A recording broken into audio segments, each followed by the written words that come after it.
It was about 5 o'clock on Monday evening. I was traveling southbound on 169. I missed my turn going into Shakopee on 69 there right before 41 going to Chaska. So I knew that I'd had to wait, either go up to the light or there might have been a turn to make a U-turn to go back to the way I was going. Like I said, I'm not sure if I turned to the light or if I turned at the turn to get into the trailer park. There's a trailer park right there.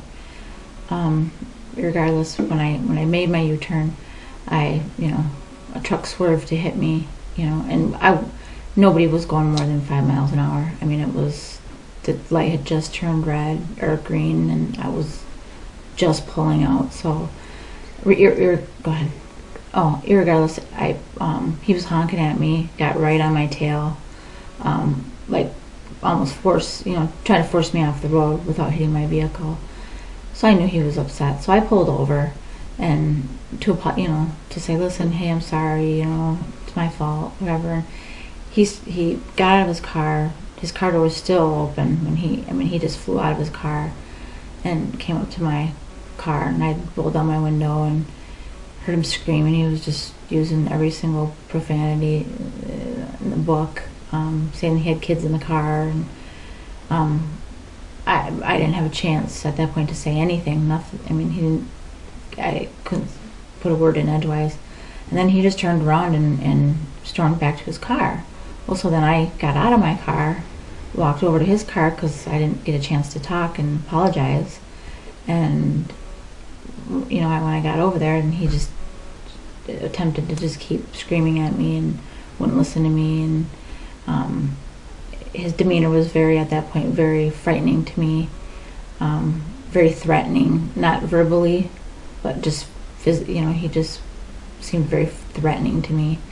And I said, okay, I'm calling. I had bring my phone with me, and I put it up to my head. I said, I'm calling 911.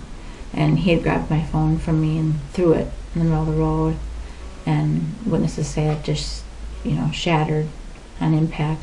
Well, no, I mean, right after he threw my phone, he had grabbed me. That's when he had grabbed me and threw me in the middle of the road. And like witnesses said, I've never seen anything like it. They said he threw me just like a rag doll. And when I remember big 6 foot something. I mean, not probably like 6'1" or so. Over 200 pounds. I mean, construction working dude, had some facial hair, little bit of long, not very clean cut. Just how did he grab you? He grabbed me by my upper extremities and threw me. And when I landed, I remember feeling no pain. Like at that point, I was just shocked because I hit my back first, and then I hit my head. And I remember kind of blacking out for a second, and not enough where people had to wake me up or anything, but then I remember looking over and seeing cars just swerving. At that point, the light was green, so people were swerving. I thought, oh my gosh, I'm gonna get hit by a car, and because it was just happened so quick. And the lady got out of the vehicle with another gentleman, and she's attempting to stop the traffic. People are getting out of their cars. Guys scooped me up and bring me to the side of the road, and at that point, I'm just a basket case at this point. Still feeling really no pain because I was just so shocked. The next thing I know, then right after that, the guy just sped away, and someone was chasing after the vehicle, and people were screaming, trying to get his plate, Nobody got a plate. Then the police, tons of cop cars showed up. The ambulance came, and then the ambulance took me away, and the cop confiscated grabbed my phone, hoping to get prints if he's got a record, get the prints off the vehicle or off the. That my injuries are my back.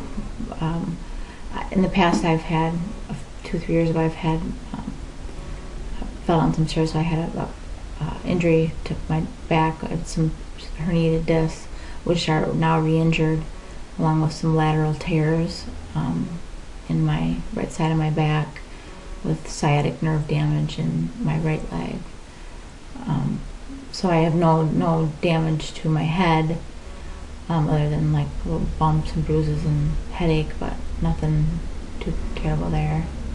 But from here on out, I start physical therapy right away tomorrow, and So how do you feel about going back out on the road? terrified. I've been at that quite a few times today, and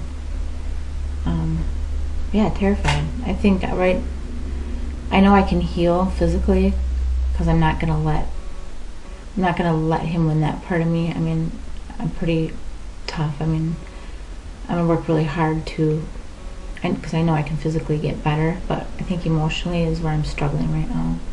And you have children. A high five. And he had children in the car. Mm-hmm. So... Yeah, and to me, I remember thinking, the wife seemed kinda, or whoever she was, she seemed a little freaked out, but it didn't seem like it was not, it seemed very comfortable to them, like it was common practice. So, what's your hope out of this? Okay. There's two things. I don't want to. I know it's going to happen again. I know he's probably done it before. I know he's probably going to do it again. I'm fortunate, I guess, to be alive. I think I deserve an explanation or an apology or why that day, why me, why. I mean, was it just because I swerved and almost hit him? I can't believe people snap. Maybe they do. I've never witnessed anybody like that. I want to let other people know too that do not get out of your vehicle. I guess that's I kick myself for that. You know, knowing how great I should have just left at that point and not went back to try to be the better person. That's what I thought I was trying to do, and it backfired.